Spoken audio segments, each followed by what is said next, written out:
Mosaïque.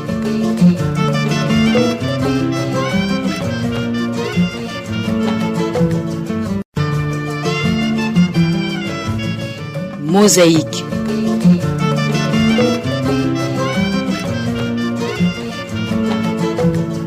Bonjour ou bonsoir, ça dépend de l'endroit où vous nous captez. Bienvenue dans Mosaïque, votre émission préférée. Aujourd'hui, nous débattons sur le projet de loi portant code électoral récemment adopté par la Chambre basse du Parlement. Ce projet de loi portant code électoral, considéré comme une feuille de route pour les échéances électorales de 2025 et 2027, comporte des innovations et certains politiciens ont déjà décrié certains des articles et voudront que le Sénat burundais ne l'approuve sans avoir visité ce projet de loi. Est-ce que ce projet de loi portant code électoral adopté par l'Assemblée nationale a rencontré l'assentiment des responsables des partis politiques, que ce soit de la mouvance, de l'opposition ou de la société civile? Y a-t-il différence entre le texte en cours d'analyse au niveau du Sénat et celui de l'année 2020? Quel est l'état des lieux de l'espace politique à la veille des élections communales et législatives de 2025? Qu'est-ce qui devrait être fait pour que les élections de 2025 soient libres, apaisées et transparentes? Pour tenter de donner des contributions à l'endroit de ce projet de loi portant code électoral et au déroulement des échéances électorales prochaines, je suis avec trois invités à ce plateau. Gabriel Banzawitonde, président du parti APDR, bonjour et bienvenue dans Mosaïque. Bonjour, je vous remercie de l'invitation. Je salue mes collègues ici au plateau et je salue les auditeurs qui nous captent à travers la télévision Isangani. Le deuxième invité, il s'agit du député Pamphile Maraïka. Bonjour et bienvenue dans Mosaïque. Bonjour, je vous remercie de l'invitation. Je salue d'abord ceux avec qui nous sommes sur le plateau et je salue ceux qui se sont tentés de nous suivre sur la RTI et ceux qui se sont tentés de nous suivre sur même YouTube et Facebook. Merci. Je suis également sur le plateau avec Rémi Habzarimana, président de l'association Maison Lueur d'Espoir. Bonjour et bienvenue à vous aussi dans Mosaïque. Bonjour Évariste, bonjour aux autres invités. Salutations aussi à ceux qui nous suivent. Rebonjour et bienvenue.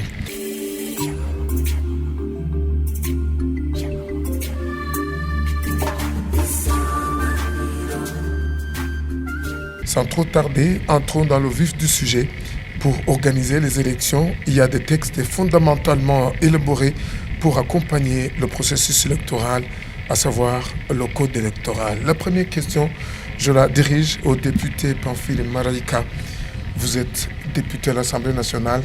Est-ce que l'Assemblée nationale, député que vous êtes, vous avez été saisi à fond avant l'élaboration de ces textes? Bon, merci de la question. Et au niveau de l'Assemblée nationale, normalement, nos contributions, les contributions des députés se réalisent à deux niveaux. Premièrement, c'est au niveau de la commission permanente qui est saisie, chargée d'étudier à fond le projet de loi et ses analyses, qui est sous analyse. Pour le cas présent, c'était la commission permanente chargée des questions politiques. Là, on a suffisamment donné les contributions, des amendements, etc.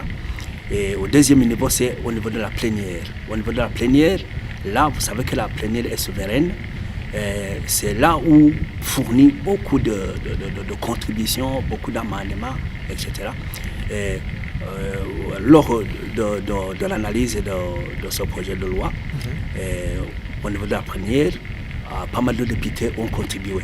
Il y en a même qui sont indignés, qui ont été indignés concernant sur quelques articles, surtout l'article concernant les cautions à donner par les candidats qui vont se présenter. Et vous savez qu'avec le nouveau projet, on a exigé une caution de 100 millions pour un candidat président. Et 2 millions par liste acceptée des députés. De même pour les sénateurs. Et il y a aussi 200 000 par liste acceptée au niveau des conseillers communaux. Député Pamphile, avant qu'on en arrive là, permettez-moi de poser la même question. On va y revenir en deuxième lieu. avant ou pendant l'élaboration, il y a les challengers politiques, il y a aussi les responsables des partis politiques. Est-ce que les partis politiques, Gabriel Banzaïtonde, votre parti a été consulté? Avant de répondre à cette question, je voudrais vous dire que le Burundi a déjà franchi un pas de la démocratie, difficilement, et c'est un pas qu'on devrait entretenir pour que la démocratie reste garantie au Burundi. Alors, parmi les piliers de la démocratie, l'un des piliers est les élections. Alors, les élections devraient être au centre de la démocratie. Pourquoi? Puisque si vous lisez vos dirigeants, c'est au niveau de 5 et aussi 17 au niveau du président. Vous entendrez bien, si vous choisissez bien, vous aurez un bon leadership de 5 et de 7 ans. Si vous choisissez mal, vous risquerez de 5 à 7. C'est pourquoi alors, on devrait mettre attention sur les élections par rapport aux autres piliers de la démocratie. Même il y a le droit d'expression, mais les élections est l'un des piliers très touchants de la démocratie. Alors, concernant le code électoral, c'est vrai que le 23 octobre 2023, le ministère ayant l'intérêt dans ses attributions a réuni les représentants des partis politiques avec la CENI pour discuter sur le code électoral.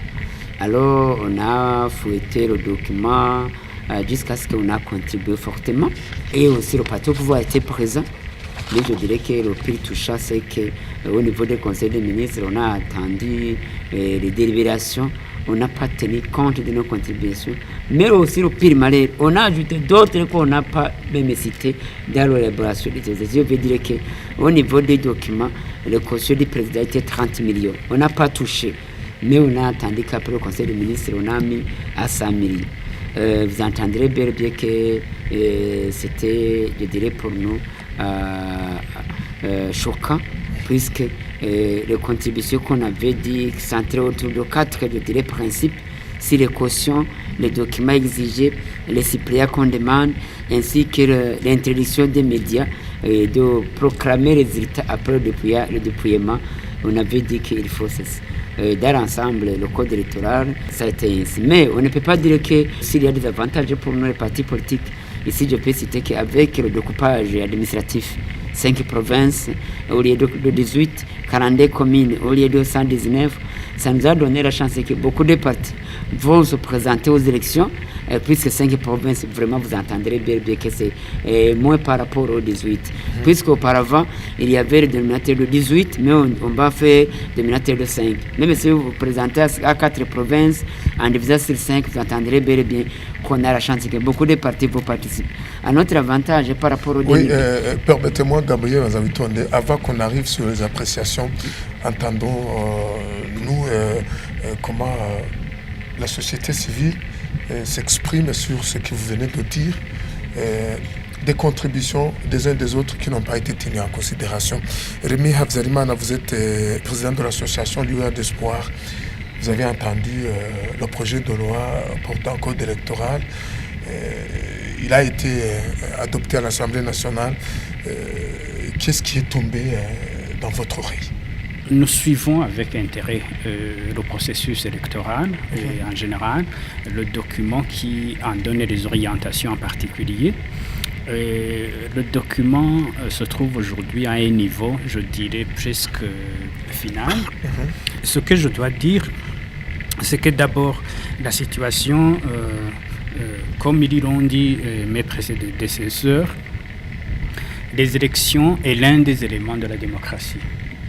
Mais les experts dans le secteur disent que les élections se préparent juste après la proclamation des urnes. Lorsqu'on proclame le vainqueur, c'est-à-dire que les autres commencent à se préparer pour l'échéance suivante. Ce qui est un peu gênant dans notre système, c'est que malheureusement, le processus semble commencer presque la veille plutôt du scrutin. Là, on n'est un peu pas très à l'aise lorsqu'on se rend compte que même ce qui manque n'a plus les marges de manœuvre d'être rajouté. Parce que tout simplement, ce qui est en train d'être fait maintenant devrait l'avoir été il y a longtemps, c'est-à-dire pour que même les parlementaires, je veux dire les députés au premier niveau, et les opportunités, non seulement de faire face au ministère de l'Intérieur qui présente le projet, mais aussi qu'ils aient eu le temps d'avoir les contributions de ceux qui les représentent. Être à la zone, être à la commune pour récolter les contributions de tous ceux qui se sentent intéressés par le secteur. Je voudrais souligner ici que la Constitution du Burundi donne autorisation à tout Burundais qui remplit les conditions de se porter candidat à tous ces niveaux qui sont prévus justement par le Code électoral.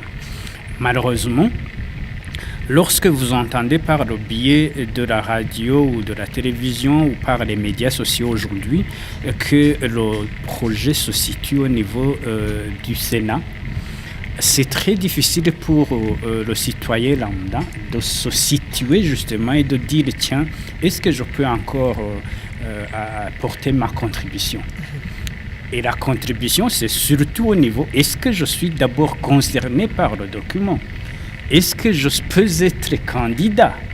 Alors, vous comprenez donc qu'une bonne partie des libertés individuelles se retrouve bafouée lorsque on a des informations que le projet de loi atteint déjà son niveau pour celui qui voulait se porter candidat et qui n'a plus les marges de manœuvre de le faire, tout simplement parce que tout a été fait d'une façon voulue, soit très rapidement ou tout simplement d'une façon un peu, je dirais, cachée. Parce que si le processus s'est fait sans qu'il soit porté à la connaissance de tous les concernés, c'est-à-dire que la notion d'inclusion est mise à côté et seuls ceux qui se retrouvent convenables avec les dernières décisions de ceux qui ont élaboré le document se retrouvent concernés.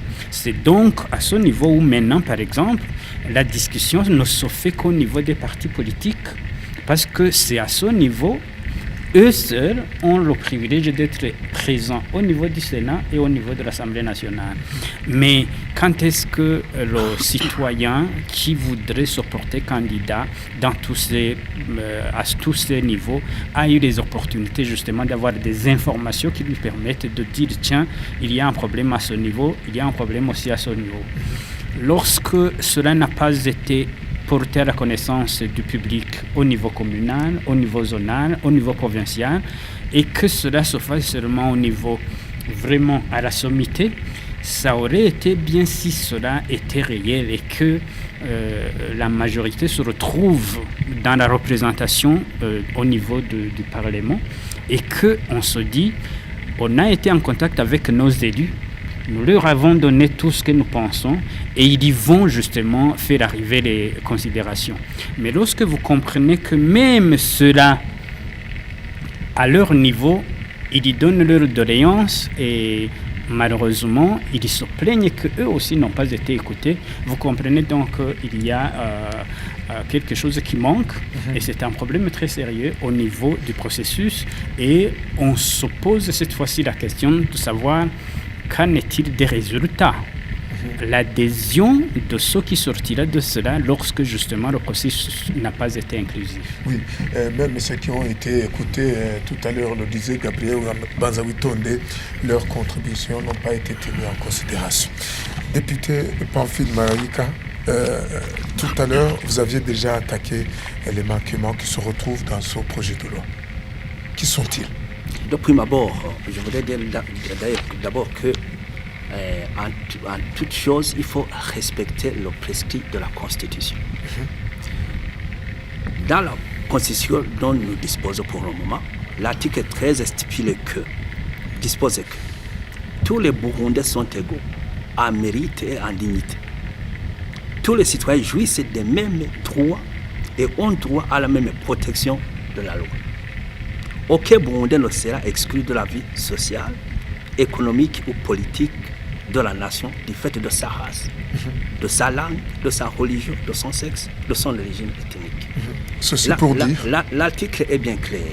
C'est-à-dire que quand il s'agit des élections, vous comprenez que tous les Burundais devraient être égaux. Mais tenez ceci, un indépendant, pour être élu dans une circonscription, il doit avoir 40% de suffrage, alors que les partis politiques doivent avoir seulement 2%, même si c'est dit que c'est au niveau national. Vous comprenez que même à ce niveau, il y a vraiment en 2 poids, 2 mesures. Supposons qu'il y ait des indépendants. Le premier est 55%. Le deuxième est 45%. Les deux totalisent 100%. Alors qu'au niveau du conseil communal, on doit avoir 25 membres. Alors, les 23, d'où proviendront-ils? Ça, c'est déjà un hic. Même si on suppose que les deux est 90% et que 10% sont partagés parmi les autres partis politiques. Est-ce que les 23% vont provenir de ces 10%, alors que ceux qui ont eu 90% vont obtenir 2 sièges uniquement? Ça, c'est aussi un autre hic. Concernant la caution, le code électoral de 2005, l'article 202, la caution était de 3 millions pour le président. Et pour les sénateurs, c'était 100 millions par liste. Et pour les députés, c'était 200 000 par liste acceptée. En 2019, c'était 500 000 pour les députés, c'était 400 000 pour les sénateurs, c'était 30 millions pour le président. Actuellement, c'est 100 millions pour le président, 5 millions pour les députés et les sénateurs. Et comme je l'ai dit, on a même exigé une caution pour les membres du conseil communal, alors qu'ils ne seront pas payés. Vous trouvez que vraiment c'est à ce rythme, est-ce qu'en 2030, on sera à 1 milliard? Si au moins cette caution était la condition pour avoir un bon leadership, là ça serait compréhensible. Mais vous pouvez donner ces 100 millions et ne pas avoir un leader qui pourrait développer un pays. En tout cas, vraiment, on ne comprend pas comment on s'est acharné sur ces cautions, si ce n'est que un texte qui est taillé sur mesure. Vous parlez de taillé sur mesure, pourquoi? Parce que vous comprenez qu'il y a de l'exclusion. Il y a de l'exclusion. Et aussi, vous savez que ce qui concourt dans la campagne électorale, ce sont les partis politiques. Pourquoi on n'a pas tenu en compte leurs considérations? Pourquoi leurs désidérata n'ont pas été tenus en compte alors que les suggestions de la CENI de 2020 ont été tenues en compte? Ça, c'est vraiment c'est paradoxal. Ça, comme le disait Banzawi Tonde, normalement, les contributions des partis politiques devraient être en premier lieu considérées. Sinon, il y a un hic. Si les partis politiques demandent que les résultats sur un bureau de vote soient communiqués in situ, sur le terrain, où est le problème? Et c'est là où se trouve déjà même la crédibilité. Surtout que cette fois-ci, on a rabaissé l'heure de clôture de vote. On est passé de 16h à 15h pour avoir 3 heures pour le dépouillement et les procès-verbaux.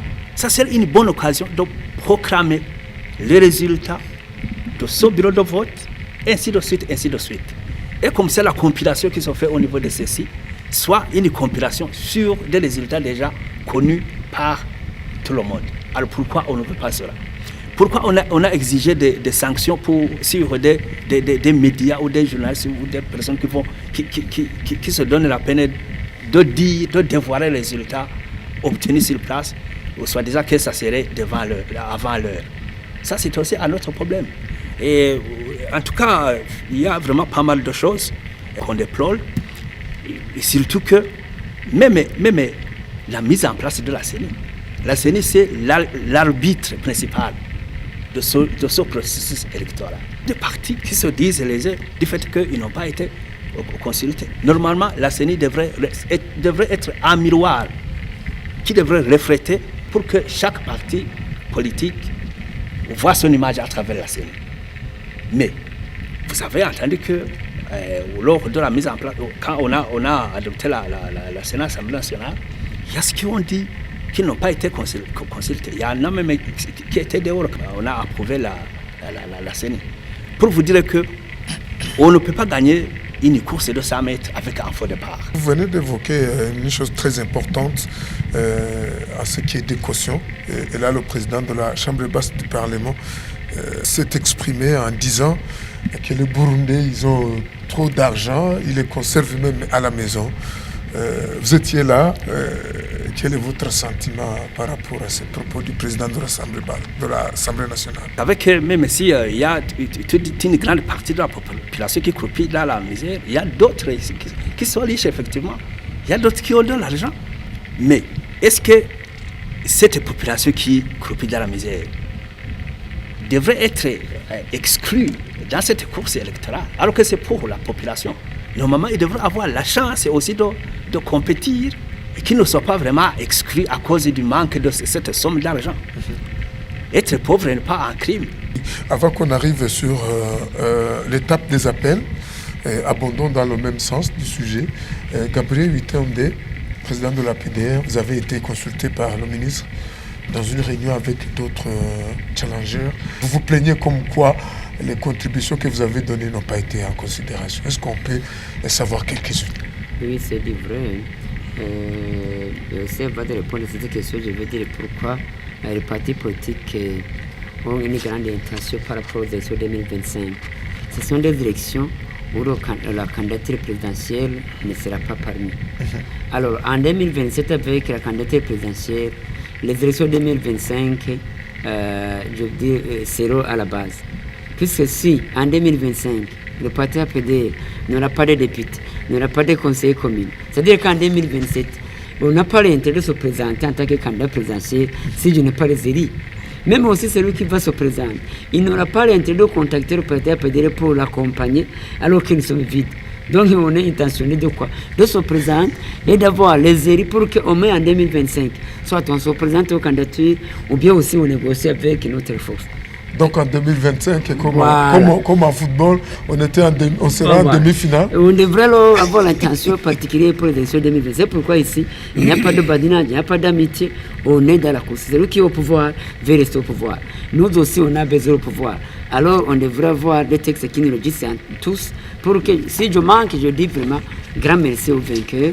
Mais si je réussis aussi, on me dit grand merci. Alors, quand nous étions dans la réunion, à l'unanimité, on a dit qu'il faut balayer les cautions des conseils communs.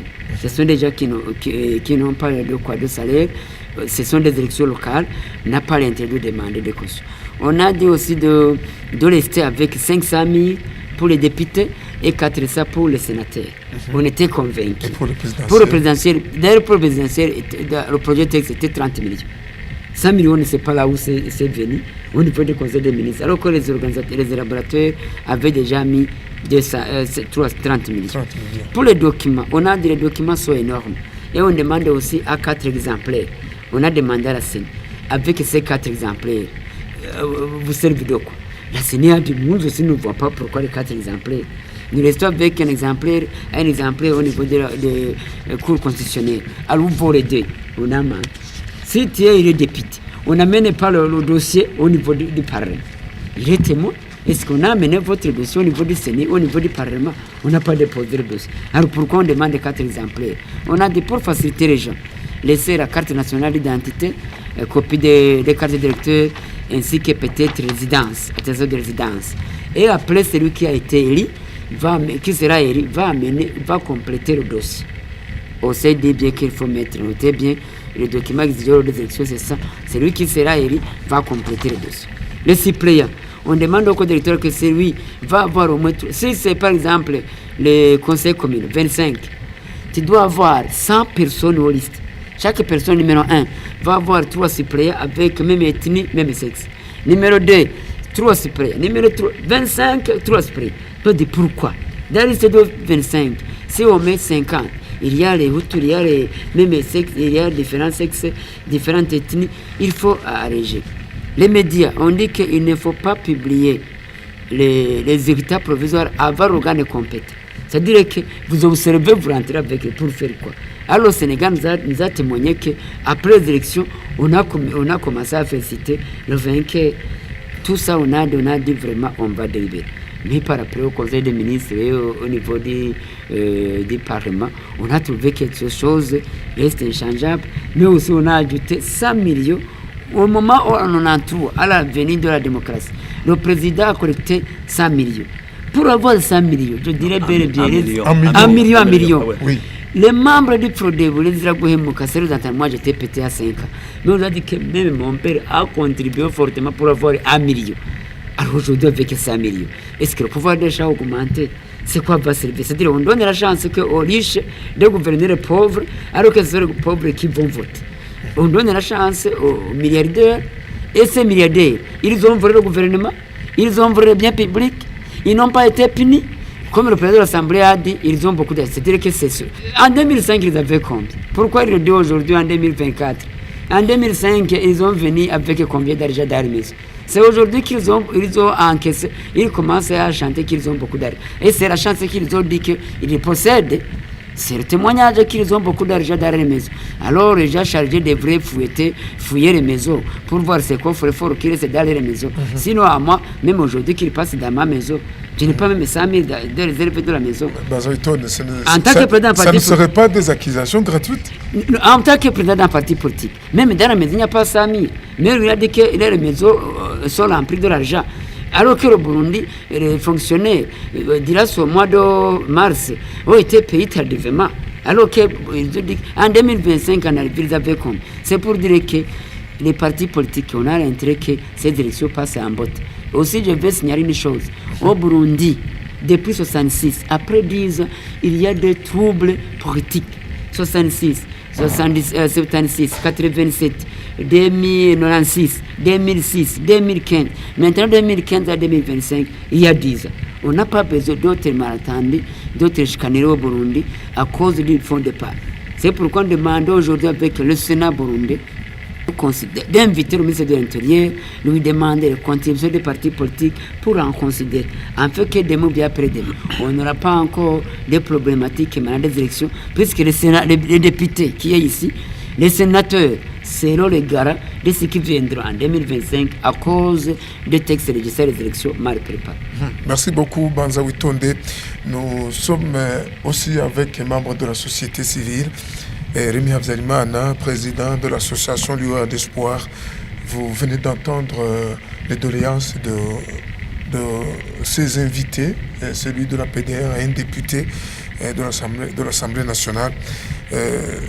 Il vient de dire que le projet de loi portant contre l'électoral est taillé sur mesure, que le parti au pouvoir voudrait faire cavalier seul. Qu'est-ce que vous en dites? C'est dommage que la situation soit comme telle, mais malheureusement, c'est comme ça que ça a été. Et c'est justement cela qui explique ce qu'il vient de dire, qu'à chaque fois, il y a une sorte de crise cyclique qui vient justement parce que rappelons que les mêmes complications s'étaient présentées en 93, lorsqu'on allait commencer les élections. Les plaintes du parti Frodebu allaient dans ce sens, disant qu'il fallait mieux préparer les élections.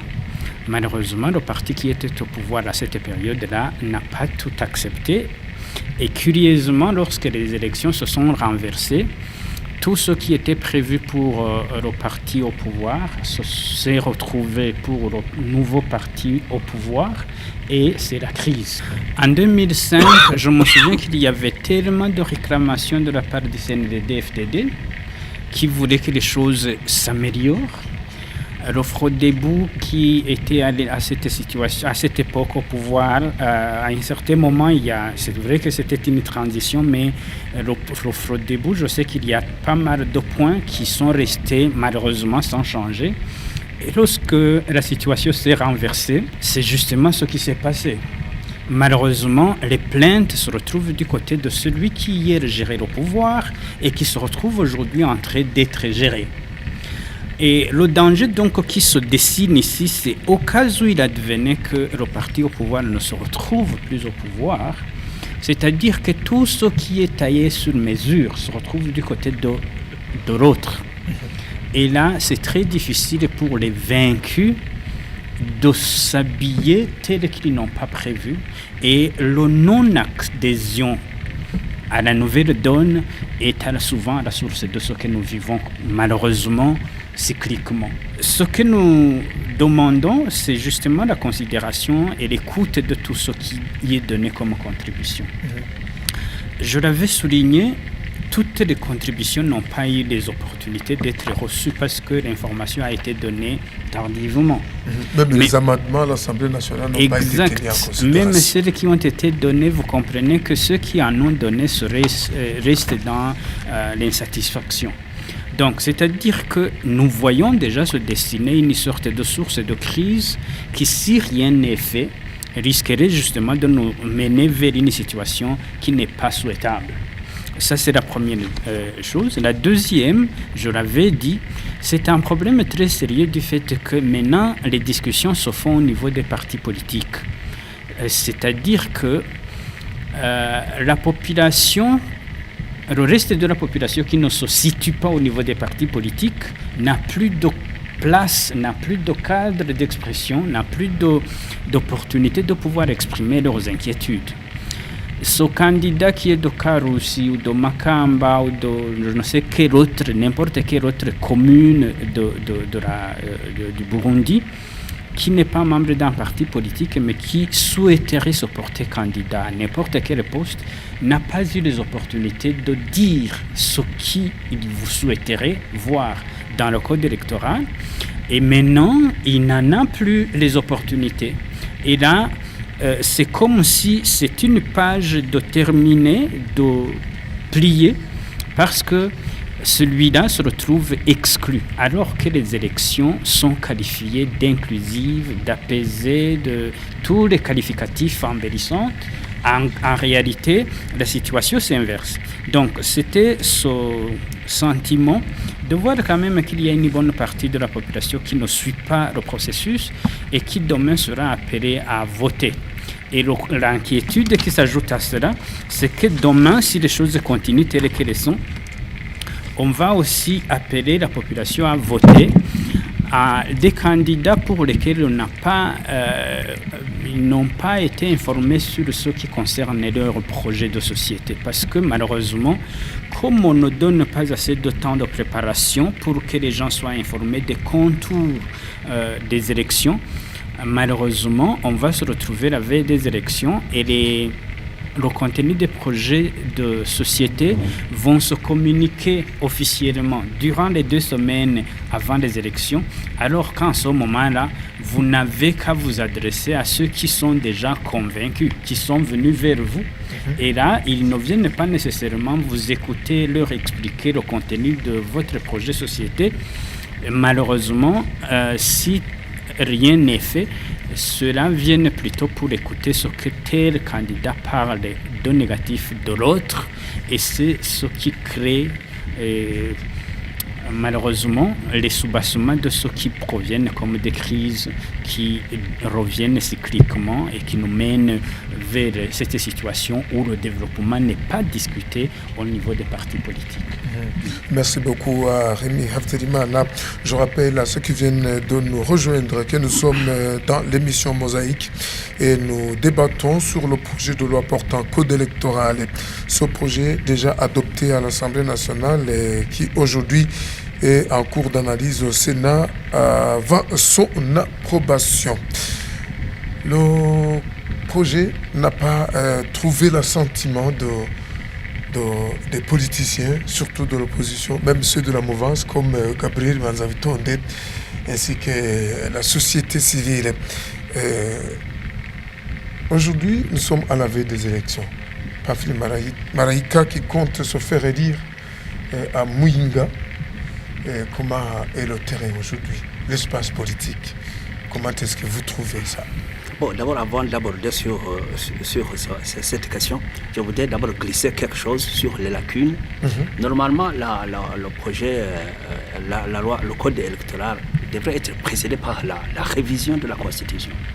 La Constitution devrait normalement être révisée avant le code. Par exemple, trouver une solution sur l'institution capitale qui est le Sénat. Ce qui n'a pas eu lieu. Dans ce que les partis politiques avaient proposé, il fallait qu'on révise d'abord la Constitution pour que l'institution du Sénat soit maintenue telle qu'elle était. Mais aujourd'hui, on aura 13 personnes, dont 3. Vous comprenez que ça sera presque dominé par l'ethnie, toi-même, si ce n'est pas un problème. Et deuxièmement, il faudrait aussi trouver la solution sur les indépendants. Les 40% qu'on exige aux indépendants, c'est aussi un grand problème. On devrait aussi trouver une réponse aux coalitions politiques. Les coalitions des partis politiques, on dit dans le code que pour le moment, ça sera... les coalitions vont se faire après le décret présidentiel convoquant les élections. Avoir la période qui sépare cette convocation et le scrutin, c'est une période très petite. Est-ce que ces coalitions auront du temps suffisant pour s'organiser, aussi mettre en avant le projet de société comme il était tenté de le dire, M. Rémy? Oui, il disait tout à l'heure que c'est un faux départ. C'est un faux départ. Et je me souviens qu'en 93, on avait des fenêtres, que ce soit à la télévision ou au niveau de la RTNB, au niveau de la radio nationale. Il y avait des fenêtres où on donnait quelques... Oui, vous partiez sur l'exemple de 1993. En 1993, je me souviens qu'on réalisait des fenêtres, on donnait à chaque parti politique 15 minutes pour exposer son projet, son programme électoral. Je me souviens que le FODEBU, c'était la journée du vendredi. Les autres partis, c'était lundi, mardi, mercredi. C'était longtemps avant même les élections. Mais pour le moment, on n'a même pas prévu cela, de peur que peut-être que les projets d'autres partis politiques pourraient dominer le programme électoral des partis au pouvoir. Ok. Alors, concernant votre question que vous venez de lancer, le climat politique. Oui. Vous savez ce qui s'est passé au niveau de notre parti, le CNL. La Constitution de la République du Burundi, en son article 80, empêche l'immixtion des pouvoirs publics dans les affaires internes des partis politiques. Mais vous savez que le ministère de l'Intérieur s'est ingéré dans l'organisation du parti CNL, jusqu'à ce qu'il a pris acte de conclusion dans ce congrès qui a été organisé à Ngozi en date du 10 mars 2024. Un congrès qui n'a pas été convoqué par le président du parti parce que les statuts disent que c'est le président qui convoque un congrès. Un congrès qui n'a pas été préparé. Je vous rappelle que le ministre de l'Intérieur avait rejeté les conclusions des congrès dûment bien organisés au mois de mars et avril 2023. Des congrès qui étaient inclusifs, des congrès autorisés, des congrès dans lesquels tout le monde a participé, pour prendre acte des conclusions d'un congrès non inclusif, un congrès où 18 députés et un sénateur sur 33 députés du parti CNR étaient à l'extérieur, assis sous un soleil accablant, entourés par la police, etc., etc. Un congrès dont la qualité des participants est toujours inconnue parce que les membres statutaires attitrés n'étaient pas présents. On s'imagine comment le ministre s'est arrangé pour prendre acte de ces conclusions, alors que même le président du parti lui avait demandé d'organiser un congrès inclusif en date du 26 février, qu'il a refusé et qu'il a donné l'autorisation 11 jours après. Ceci pour vraiment, c'est pour vous dire que si on voulait des élections bénéfiques pour la population, il fallait d'abord aider les partis politiques à être forts sans toutefois les diviser ou les malmener. Merci. Merci beaucoup, Pamphile Maraïka Gabriel Banzawitonde. Le terrain, une année des élections, comment est l'espace politique aujourd'hui? Une autre chose que je peux dire, c'est que parmi les conclusions de la rencontre avec le ministre de l'Intérieur, on avait sollicité l'amendement de la Constitution, c'est vrai, pour que les sénateurs on puisse augmenter, parce que la Constitution dit que c'est 2 sénateurs par province. Alors on aura 10 sénateurs et 3 cooptés. avec les commissions, je pense que c'est 8 commissions au niveau des Sénats et des parlements. Je ne sais pas que 13 membres vont participer dans ces commissions, mais aussi 13 membres, même au cabaret pendant la soirée, on peut les convaincre d'une loi qui va se passer demain. Il faut aller tout simplement à adopter à l'unanimité sans toutefois même jeter un coup de 13 membres, c'est petit, il n'y a pas de discussion. Une autre chose qu'on avait demandé, aussi pourquoi les Batwa sont cooptés parmi les associations les plus représentantes, alors qu'aujourd'hui c'est au nombre de 13 associations. C'est-à-dire au niveau même de la CENI, ça devient un problème aussi au niveau des Batwa. Il y a 13 associations qui s'acharnent au niveau de la CENI, disent c'est moi qui est représenté. Alors on a demandé, il y a les Batwa qui sont dans les partis politiques. Mais on amène un député qui est dans une association d'élevage et de porcs. Si tu ne comprends pas, qu'il y a un député, il y a un qui a fait la politique comme un métier. C'est ce que stipule l'accord d'Arusha. Voilà, la Constitution. On avait demandé vraiment que la Constitution soit amendée pour que c'est la qui puisse être arrivée. Alors, aujourd'hui, avec l'espace politique et sur le terrain, je vous dis franchement, l'espace est ouvert au niveau du terrain. Il n'y a pas de problème. Mais dernièrement, mercredi, on était avec le ministre de l'Intérieur, avec le gouverneur. Il a rappelé que les partis politiques informent les activités, ne demandent pas la permission. Jusqu'à maintenant, vous êtes les témoins, vous les journalistes, il n'y a pas un parti qui clique, on a levé son drapeau, on a abîmé sa permanence, le terrain est vide. Mais le problème, c'est quoi? Le terrain est ouvert, mais quelque part, il y a blocage. Les partis n'ont pas de financement extérieur, c'est prohibé. Le gouvernement dit qu'il peut financer les partis, mais aussi il y a des sièges. Donc, en comptant sur les membres, les contributions sont minimes. On n'a pas de poste dans le gouvernement pour avoir des contributions. Les partis, vraiment, on dit aujourd'hui que c'est au nombre de 36, mais qui sont sur le terrain. L'espace est ouvert là, mais quelque part, il n'y a pas de moyens pour atteindre le terrain. Vous voulez dire quoi? C'est le CNDD qui est présent? Ne bloque pas. C'est pourquoi on est inquiet de bloquer au niveau du code électoral, alors que les partis n'ont pas de moyens pour atteindre le terrain. Il faut laisser les partis sauvegarder dans les activités, afin que des mots bien près de. Mais il n'y aura pas un parti qui dit que moi je ne peux pas présenter aux élections à cause des entraves qui sont dans le code électoral, alors qu'ils n'ont pas de moyens. Il faut laisser les partis, sans toutefois aggraver les conditions de blocage, alors que déjà il y a des conditions de blocage, suite quoi, des moyens. Parmi les 36 partis politiques, vous êtes les journalistes, faites des vérifications. Quels sont les partis qui ont même des permanences nationales? Quels sont les partis qui ont des bureaux? Vous trouverez que les bureaux sont bureaux mobiles, dans les mallettes. Ajouter encore des blocages, ça crédibilise même le parti au pouvoir.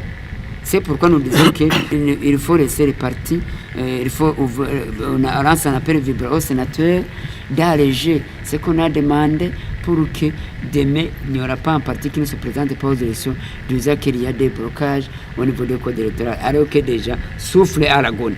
Les gens souffrent à l'agonie. Oui, les partis souffrent à l'agonie. Oui. Ils n'ont pas de moyens. Je vous dis que les partis n'ont pas accès au financement extérieur. C'est prohibé.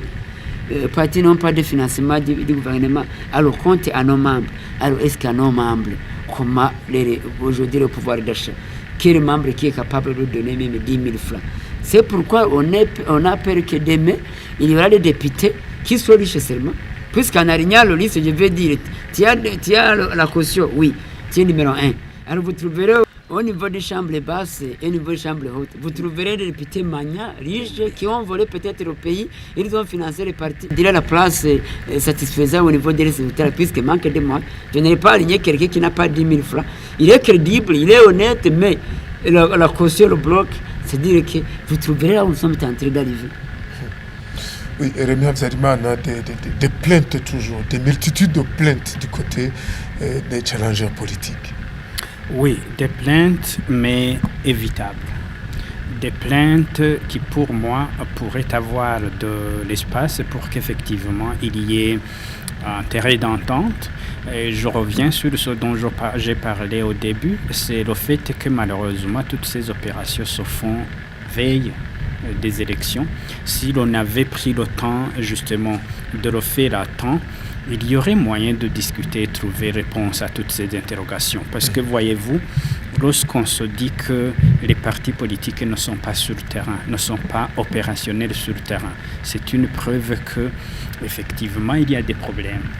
Alors, paradoxalement, la réaction du parti au pouvoir semble aller dans le sens de peur, réaction de peur, et à entendre ce que disent les autres partis d'opposition où ils disent qu'ils n'est pas en mesure justement de faire face à ce qu'il y a.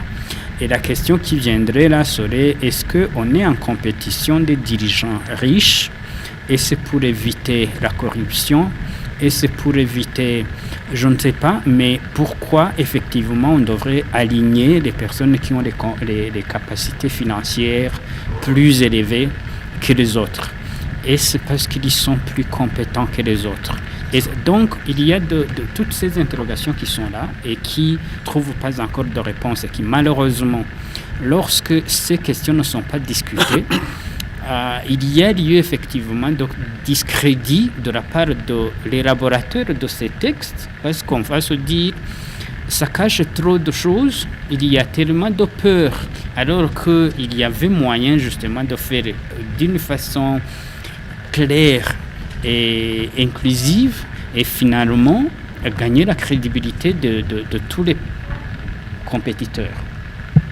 Alors, j'en appelle encore une fois aux décideurs effectivement d'élargir les angles et de voir ce qui est encore faisable. Je sais que c'est presque à la dernière étape, mais les sénateurs devraient analyser les réclamations afin que peut-être ils donnent des orientations au niveau du gouvernement qui vont dans le sens d'apaiser, d'élargir, parce que finalement c'est ça, les élections apaisées, c'est les élections auxquelles participent les personnes qui n'ont pas beaucoup de plaintes, qui n'ont pas beaucoup de grognons. Mais si une bonne partie s'y rend avec justement ce degré de non-adhésion assez développé, c'est-à-dire qu'on va plutôt enregistrer trop d'abstention, trop de personnes qui disent ça ne vaut pas la peine de m'y rendre parce que finalement je sais que l'orientation est préétablie.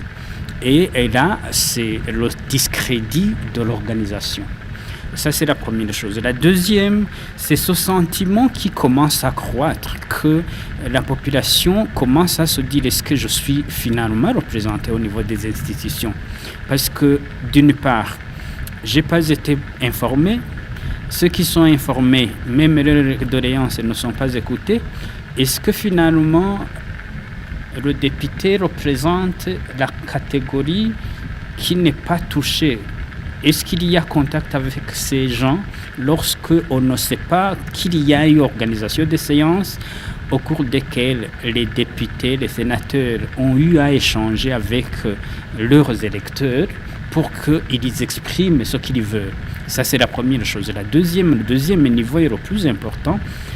Qu'est-ce qu'on fait de toutes ces personnes qui voudraient se porter candidat en dehors des partis politiques, mais qui se retrouvent informés que les barrières sont déjà là, alors qu'ils le voudraient? Où est-ce qu'ils vont s'exprimer? Où est-ce qu'ils vont le dire? Bref, c'est tous ces mécanismes qui sont faits et qui, par là, semblent non plus avoir d'options, qui crée une certaine frustration chez une catégorie de la population et qui, si rien n'est fait, risquerait justement d'aboutir à des réactions qui n'iraient pas dans le sens de laisser les élections apaisées, libres, transparentes, parce qu'effectivement, la participation risque d'en pâtir. Oui, député Pamphile Maraïka, le projet de loi portant code électoral maintenant se trouve dans les mains du Sénat pour lever tous les équivoques que vous avez soulevés. Que doit faire le Sénat? Bon, normalement, le code électoral, quand bien même c'est une loi organique, ne devrait pas être au-dessus de la Constitution. C'est-à-dire que le contenu du code devrait respecter le prescrit de la Constitution. Comme venait de le dire M. Lémy, on ne peut pas exclure quelqu'un suite à sa pauvreté. Parce que la Constitution prône l'égalité de chance de se faire élire et d'élire pour tout le monde. Alors quand on commence à mettre en avant ces cautions, c'est une façon d'exclure les uns et les autres, et ça c'est à l'encontre de la Constitution. Ça se donne. Deuxièmement, c'est ce que M. Banzawiton avait dit, que le ministre de l'Intérieur avait, dans une réunion récemment tenue, qu'il a dit que les partis politiques informaient la tenue des réunions qu'on ne demande pas l'autorisation. Ça, c'est vraiment très étonnant, alors que l'honorable Agathon Rwasa avait informé l'organisation d'un tenant congrès en date du 26 février 2024, mais le ministre a refusé. C'est-à-dire que quelque part, il y a un double langage. Alors, à votre question, je trouve que c'est déjà tard pour que le Sénat ait quelque chose à changer. Si on voulait changer quelque chose, il fallait le faire bien avant. Mais pour le moment, c'est trop tard. Parce que le Sénat ne va pas changer le nombre de 13 sénateurs, parce que c'est trop tard, il n'est plus possible de changer la Constitution. Deuxièmement, sur les coalitions des partis politiques. On dit que les coalitions vont se former après la convocation des élections. Une convocation qui peut avoir même avant 24 heures. Voilà. Non, je pense que là... Ce n'est pas ça. On dit au plus tard, c'est 3 mois. Avant, c'est 3 mois. Au plus tard, c'est 2 mois après les élections. Or, ça, c'est une période très courte. Je pense que le Sénat pourrait peut-être se pencher sur cette question pour voir comment peut-être augmenter cette période. Et à ce qui est caution. À ce qui est caution, il faut revoir à la baisse, il faut supprimer. Ça c'est possible. Ça c'est possible, ils ont le droit. Mais aussi, il faut savoir que ça va retourner à l'Assemblée nationale. Parce que comme on avait déjà adopté, Dieu peut aider. Si peut-être au niveau du Sénat, on revient à la baisse, et que même au niveau de l'Assemblée nationale, on s'amende, ça pourra passer. Oui, Pamphile Maraïka, j'ai lu dans ce projet de loi les 2 articles, celui de 42 et celui de 43, qui parlent du rôle des mandataires. On dit que le mandataire pourra être présent ou non, ça ne va pas invalider les résultats des urnes. Que le mandataire pourra signer sur le PV et non signer, et que ça ne pourra pas invalider les résultats des urnes. Et là, qu'est-ce que vous en dites? Oui, effectivement, ça c'est un autre hic. C'est-à-dire que si un parti politique dont les mandataires pourront être lésés ou pourront être, qui ne seront pas dans l'œil, ils peuvent peut-être être à côté ou être, comment dirais-je, s'ils ne parviennent pas à signer sur les PV ou quand on dit que ça ne va pas invalider leur... Vous trouvez que c'est un problème, alors que dans la crédibilité du vote, on a dit que les élections doivent être crédibles, libres, transparentes et apaisées. Alors, le fait qu'un mandataire n'ait pas le droit ou ne parvient pas à signer sur un PV, c'est qu'il a un motif. Son motif, ça peut-être qu'il a été mal considéré sur place, ou bien qu'il a été... vous voyez que le parti au pouvoir peut, les mandataires, des fois bousculent les autres pour ne pas voir la réalité des choses, surtout même au niveau du déploiement. Alors si quelqu'un dit qu'il n'a pas apposé sa signature, normalement on devrait voir le motif qui a causé ce comportement. Mais si on dit que ça ne va pas mettre en cause, ça veut dire que c'est un boulevard pour le parti au pouvoir. Oui, Banzawiton, nous sommes dans les dernières minutes de cette émission. Et là, qu'est-ce que vous demandez au Sénat? Est-ce que vous pensez que ça va changer la donne? Je peux dire sous forme de conseil, puisque jusqu'à maintenant, on ne sait pas qui va bénéficier réellement de ce blocage du code électoral. Puisque ce n'est pas le parti au pouvoir, puisque si une fois ce blocage reste, donne la chance que les partis vont se coaliser pour avoir une grande force qui pourra même renverser le parti au pouvoir. Si on reste comme ça dans la condition que nous sommes, même le parti au pouvoir n'aurait pas gagné avec ça. C'est pourquoi nous demandons que le Sénat burundais devrait connaître que avec les 100 prix, on triomphe sans gloire. Même si gagner les élections, étant seul dans la course, ne n'allez pas dire que tu es vainqueur. On devrait laisser la chance aux autres de faire la compétition afin que tu gagnes avec honneur. C'est là où tu diras que j'ai gagné les élections. Alors, j'ai dit que le Sénat burundais devrait considérer nos contributions, puisque nous sommes à l'unanimité, tous les partis politiques, qu'on devrait les hausser la caution, qu'on devrait baisser les cautions, qu'on devrait baisser les documents, qu'on devrait laisser les médias à publier les résultats après le dépouillement. On ne sait pas pourquoi. C'est pourquoi je dis que j'essaie de tout simplement les conseils que demain bien après-demain, s'il y aura des problèmes émanant de ces élections, s'il y aura l'Europe qui ne se présente pas des suite à ces blocages, le tombé c'est aussi l'Assemblée nationale et si le Sénat qui n'a pas considéré nos contributions en tant que les compétiteurs des élections. Nous sommes les premiers censés en tant que parti politique. On ne peut pas dire les indépendants, puisque jusqu'à maintenant, on ne sait pas les indépendants. Mais ce qu'on connaît, c'est les 36 partis politiques qui vont se présenter aux élections. Alors, si on commence alors à nous bloquer, on dira que la démocratie qu'on a est difficilement. Et le parti au pouvoir était l'auteur de l'instauration de la démocratie. Alors, s'ils ont fait la lutte pour encore venir ici à ne pas changer ce qu'ils ont combattu, on dirait que le sort de l'élite. Quel sort de l'élite? Je ne sais pas. C'est pourquoi vraiment, en un mot, le Sénat burundais devrait inviter le ministre de l'Intérieur, lui demander des propositions des partis politiques de se concentrer, sans toutefois considérer les partis respectifs. Puisqu'avec 13 sénateurs, je pense que parmi les 39 qui seront ne reviendront plus. Il faut sortir avec honorifique, avec l'honneur. Parmi les 13 députés, les 13 sénateurs qui viendront en 2025, je pense que parmi ceux qui sont là, nous reviendront tous. Alors il faut que dès que nous allons sortir honorifiquement en votant des lois satisfaisant les partis politiques qui vont participer aux élections. C'est ça ce que je veux dire dans l'ensemble. Oui, espérons que les sénateurs à qui vous lancez l'appel vous entendent. On a besoin d'écrire voilà les sénateurs qui ont sauvé le pays. Oui. Puisque tous les partis politiques, je dis bien, tous les partis politiques, même le parti au pouvoir, nous étions consentis que ces amendements devraient être considérés. Le dernier mot. Vous avez 2 minutes. Oui. Le dernier mot, c'est vraiment des choses très importantes. Pour que les élections se fassent bien, comme on a déjà réalisé en faux départ avec la mise en place d'un CENI qui n'a pas été très consulté, il faut que quand même les démembrements au niveau des provinces et des communes soient concertés. Deuxièmement, il faut que la carte biométrique soit mise en place parce que le ministre a dit que c'est possible et aussi que ça sera à moins cher. Il faut que vraiment ça soit bien fait.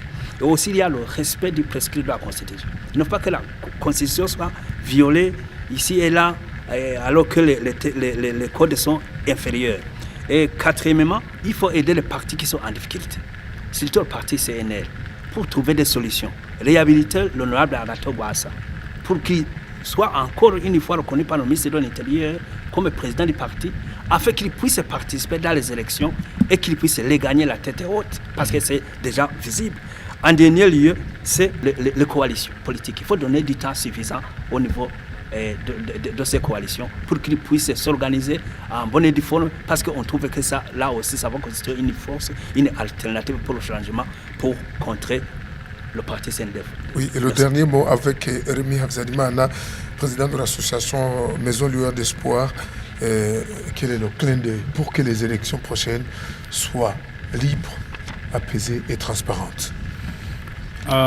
Je demanderai à tout acteur de jouer son rôle convenablement, en sachant que c'est une opportunité à ne pas rater. C'est une opportunité qui est offerte à tout décideur pour que les choses marchent convenablement. Et on trouve plus son honneur par rapport à ses gestes, à ses actes. Donc, que chacun joue convenablement son rôle en pensant beaucoup plus à l'avenir de notre pays que nous voudrions tous pacifiques, afin qu'il n'y ait plus ces causes des conflits qui se font déjà sentir alors qu'il y a moyen de les prévenir à temps. Voilà, c'est sur ces appels que je boucle cette émission. Mais avant de quitter ce studio, je remercie à nos invités, Rémi Habzadimana, président de l'association Maison Lueur d'Espoir. Merci d'avoir répondu à notre invitation. Merci de m'avoir invité. Merci à ceux avec qui nous avons partagé le dialogue et ceux qui nous écoutent. Et Pamphile Maraïka, honorable député, merci à vous aussi d'avoir répondu présent à notre invitation. Et merci vraiment de nous avoir invités. Et je dirais aussi encore une fois qu'il faut de bonnes élections pour que le meilleur gagne.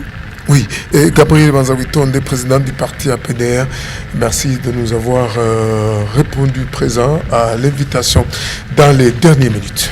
C'est moi qui vous remercie infiniment. Je remercie mes amis qu'on a partagés, je remercie les auditeurs et je dis que personne n'a pas de problème à cause de ces contributions qu'on a données. Merci à l'équipe technique. Gardez écoute à nos émissions. À la prochaine. Mosaïque.